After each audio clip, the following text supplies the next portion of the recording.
madness, filled in ghastly terror vision. And now, your host with the ghost. God, everything is so dusty. How long have I been asleep? Tony, my guy! Look at you! You are covered in dust. What's going on, man? The afterlife is dusty? Really? I guess it makes sense. Your delivery could have been a little bit better on that, I'm just saying, but it's okay. I'm rusty too. I don't even know how I'm gonna get through this video. Is that recording? It is recording. Hi, my name is Cameron Chaney, author of Autumn Crow and Autumn Crow High, and the host here on Library Macabre.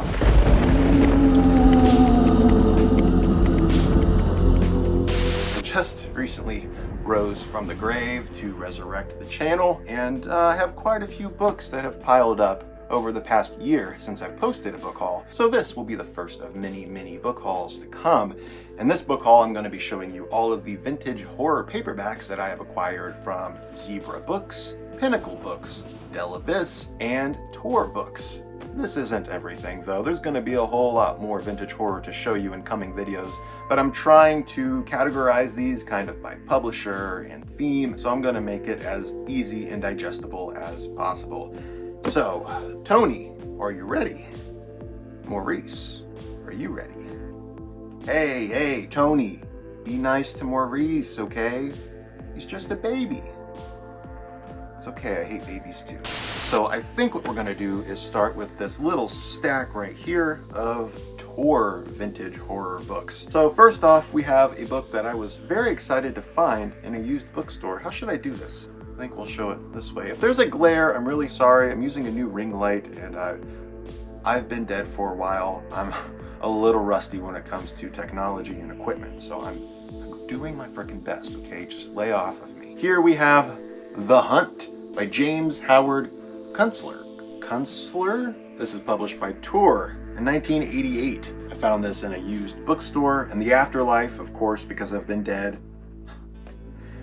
This is going to be really hard to stick with. It's about a bunch of hunters that are looking for Bigfoot, and then of course the hunters become the hunted. I imagine a lot of bloodshed ensues, and I'm very curious to read this. It's a short book, so I might actually be able to squeeze this in before too long. I imagine this one's a lot of fun. I was very happy to find it. Here we have a novel of supernatural passion. The Demon Lover. Hey, how's it going? Could the love he offered lead to death? Or life? That is the question, isn't it? We don't know much about life, do we, Tony? Maurice? We don't know much about life. We do know a lot about death, though. So maybe this will be up our alley. So this is a vampire novel, obviously, written by Marcia Veldemi, which definitely sounds like a vampire novelist kind of name. This was published in 1981 by Tor. A very beautiful copy of this book. I was lucky to find it in a used bookstore for about $2. Here's a gift from a friend. We have a Christopher Pike book. This is called Sadie, and I believe that's how it's pronounced. Is it Sadie? I think there's actually a pronunciation in the book. Oh, sorry, it's Sati. This was originally published in hardcover in October 1990, and then this paperback edition is from July 1991. I don't have a hardcover. I'm keeping my eye out for one, but this at least is a paperback reading copy. Of course, I love Christopher Pike's teen books. I've never read any of his adult novels though, so I'm very curious about this. This is about a girl who seems to be an angel of some kind. Not totally sure. I always thought this was more of a fantasy novel, but I believe this is actually horror. Maybe I'm wrong about that. If you know for sure, please let me know in the comments down below in the graveyard. Of course, a vintage horror book haul would not be a vintage horror book haul without a book by Charles L. Grant. So here we have The Last Call of Morning. Charles L. Grant is a very well-renowned author in the vintage horror spectrum, and here that he writes very atmospheric kind of horror. I've actually never read any of his books. I've read a couple of his short stories, his Oxford Run short stories, I believe. A couple of his stories have appeared in some of the anthologies that I've read, but I've never read one of his actual books before, so I need to do that soon. Here's a Tor book that's a little bit newer. This is from 1999, but the text itself is, of course, a lot older because this is a Bram Stoker book. This is The Jewel of Seven Stars. It is his mummy book, which I'm very curious about. I've never actually even read Dracula before, at least not the unabridged version. I've read some of those abridged children's texts, like when I was a kid.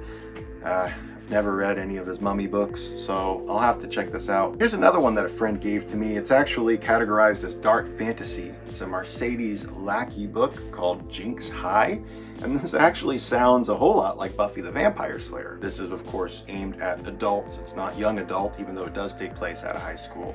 But I hear it's a book in a long-running series. I believe it's the third or fourth book in a series.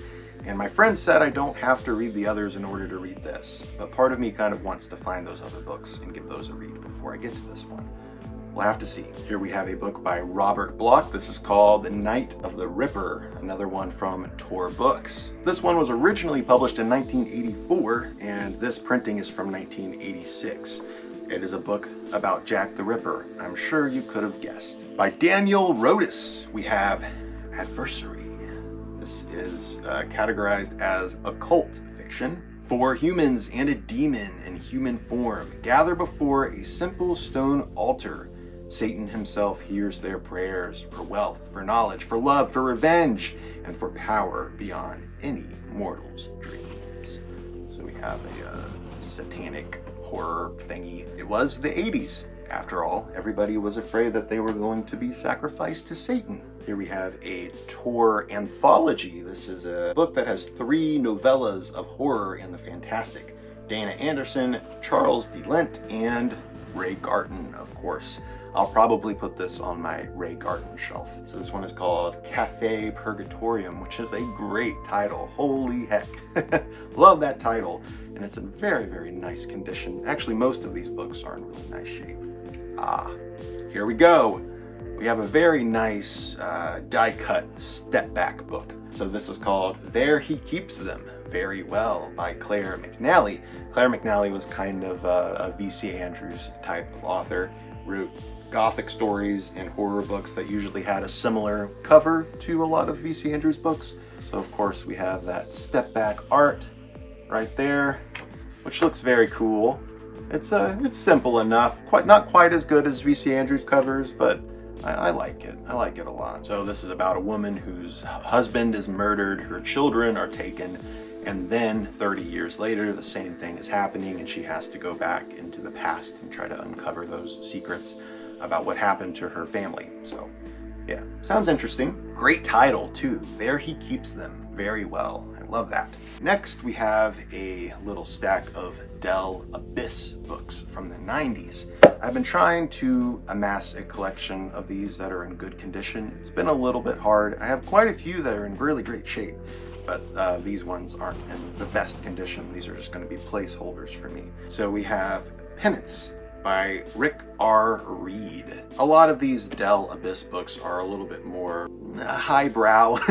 These were very well received back in the 90s. A very, very successful line of books. If you're familiar with Poppy Z. Bright and Clive Barker, these books tend to steer more in that realm. Whipping Boy by John Byrne. This is one that I've been wanting to find for quite a long while. Again, it's not the greatest copy. There's lots of spine creases and there's a big crease through the cover and lots of edge wear and stuff, but I'm just glad to have a copy of this book. This is kind of a religious novel about those canvas tent healers and revivals and things like that. And of course, there's a little bit of evil underneath all of that. A lot of evil. Anthony Shriek. I don't know what this is about, but I'm very, very curious just based off of the title. This is by Jessica Amanda Salmonson. Between reality and madness, between your worst fears and deepest desires, you will find Anthony Shriek. Gawky, spiky-haired Anthony Shriek, would-be artist, once homeless person, lives in a world of his own creation, but now his landscape is coming apart. Strange, inexplicable vortexes appear in his paintings, and all that he believes about himself, his past, and his emotions is exploding into pieces. Sounds interesting. I'm excited to read that. Here we have Lost Futures by Lisa Tuttle, an author that I've heard quite a lot about. Between life and death, she will find herself again and again and again. The taglines on these are very vague. Here we go. Another book about other existences, and it's also about a woman who's dealing with the grief over her dead brother. I love a good sad book about grief. Here we have Heart Beast by Tanith Lee. I have quite a few books by Tanith Lee. This has some step-back artwork that admittedly is not great. Lured by moonlight, pursued by a curse, he has come to find her, to claim her, to set them both free. Interesting. This seems to be kind of a werewolf book, I believe. From the sound of it, at least. Who knows if it actually is. Okay, now we're gonna get into... Let's do the Zebra and Pinnacle books. So I have a nice, healthy stack of Zebra and Pinnacle books here. The first one on top is published by Zebra, and it is called Lullaby by Patricia Wallace. I have quite a few books by Patricia Wallace, and I'm always looking to fill in the gaps in my collection. It's got some spine creases, but overall, the book is in really nice condition. This is about an 8-year-old girl who is in a coma, and the doctors and nurses haven't treated her very well. Well, it says here, but soon, very soon, she would be helpless no longer, and then she would show them all the true meaning of suffering. So I'm guessing there's a little bit of telekinesis involved. Always into that. Here we have more Bram Stoker. This is an old Zebra edition of Dracula's Guest, which is a sequel to Dracula. It says the long-lost novel from the fearful imagination that created Dracula. So I don't know much about Dracula's Guest here. Publisher's note. This collection of stories by Bram Stoker was first published in 1914. Later, a special edition of 1,000 numbered copies was issued for souvenir presentation to the audience on the occasion of the 250th London performance of the play Dracula. When each member of the audience opened his or her mystery packet, he found not only a copy of Dracula's Guest, but also, inside the book's cover, a black bat powered by elastic, which flew out as the book was opened. That is awesome. I love gimmicks like that. I would have loved to have gone to the theater and seen the showing of A House on Haunted Hill by William Castle on opening night. That would have been a blast. There's also a short story in here called The Judge's House, which I have read. It was published in a book called Beware, collected by R.L. Stein, and I really enjoyed that story. Here we have a book by Pinnacle. This is a Pinnacle suspense title called Silent Witness by Mary Germano. Is this cover art by Tim Jacobus? It might be. I know Tim Jacobus, who did the Goosebumps covers, did a lot of these Zebra suspense books. They tend to have his same color scheme. This looks a bit like Tim Jacobus, but I'm not totally sure. A lot of these Zebra and Pinnacle suspense books involve a woman and her family being stalked by somebody, and that's the same thing with this. Here we have another one. This is by Donna Ball. It is called A Cry in the Woods. This one's published by Zebra, or Pinnacle rather, in 1991. This looks to be Tim Jacobus. I'm looking for his signature and I don't see it, but sometimes it's hidden, so I have to look kind of hard for it.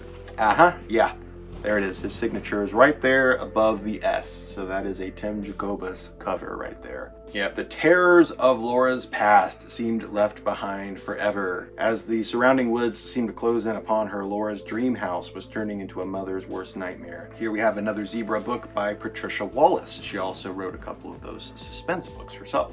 So this one is called Night Whisper, and it actually takes place at Christmas time. And it's the same kind of plot. Woman goes to live in a new house. She kind of walks into the path of a killer. So, yeah. Night Whisper takes place at Christmas. Another book by Patricia Wallace. This one's not a suspense book. It is just horror, plain and simple. This one's called Thrill. I believe this one's all about a carnival. Yes, it was an amusement park like no other in the world. A tri-level marvel of modern technology enhanced by the special effects wizardry. A disaster rooted in evil is about to strike, built on darkness. Rich and poor, young and old would be taken for the ride of their lives, trapped in a game of epic proportions where only the winners survived. A terrifying new masterpiece of horror. A masterpiece from Zebra Books. Sounds about right. That's sarcasm. Here we have another book by Pinnacle. So Pinnacle and Zebra Books, for those who don't know, are the same company. They're both owned by Kensington Press. So this is Azarius by Sidney Williams. This was sent to me by Juan from Plagued by Visions. In the Bible, Azarius was an angel. In the formerly peaceful town of Ainsley, Louisiana, Azarius was a force for evil. There was no escaping the power, the bloodshed, the horror. So we've got kind of a religious angle to this one as well. Another Zebra book. Here is a Weird Tales compilation. I really like stories from Weird Tales. This was published pretty early. Yes, 1980. It's actually a second printing. I'd like to get a first printing of this eventually. Another Zebra book. This one is called Dangerous Nature by T.J. Kirby. And it says it began with the best of intentions. Doesn't it always? This is obviously about an experiment gone wrong. We have some chemicals spilling into a cage, an empty cage, and there's a shadow of a giant rat, which makes me very curious to read this. Here we have a couple of very early Pinnacle books. These are from like the 70s. Yes, this one's from 1978. It is called Chill by Jory Sherman. This, I believe, is the second book in the Chill series. There was Chill, who had come for a birthday party and stayed to perform an exorcism. So Chill is Dr. Russell V. Childers, and he is a psychic investigator. I need to find more books from that series. I can't read that one yet until I get book one. This one's called Weather War. I don't believe this is actually even a horror book. I think this is more of like a environmental calamity kind of thing. You are at war. Weather is the weapon. You are the victim. A terrifying novel. Still not sure if this is horror. It says a terrifying novel, but that could just be a buzzword. Darklings by Ray Garton. I'm always trying to find more books by Ray Garton. I did own a copy of this before, and my copy was terrible. All creased up. The binding was falling apart. This copy is very, very nice. So I'm glad to have this to replace my other one. All right, let's get into my stack of leisure books. I have lots of leisure here.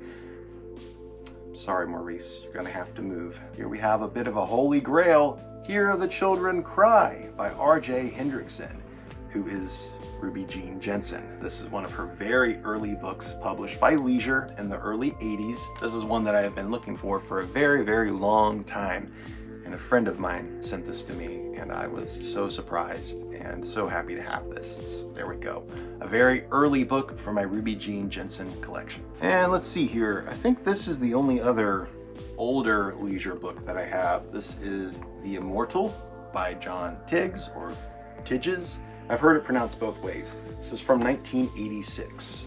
And it's a pretty nice copy that I got on eBay for a pretty good price. The rest of these are slightly more modern leisure books that were published in the late 90s, early 2000s. So here we have Ungrateful Dead by Gary L. Holloman. The covers aren't as great as those older illustrated covers, but I'm still interested in picking up all of these books whenever I can find them, at least the ones that sound interesting to me. This is about a woman who comes to her hometown and starts becoming possessed by the ghost of her mother.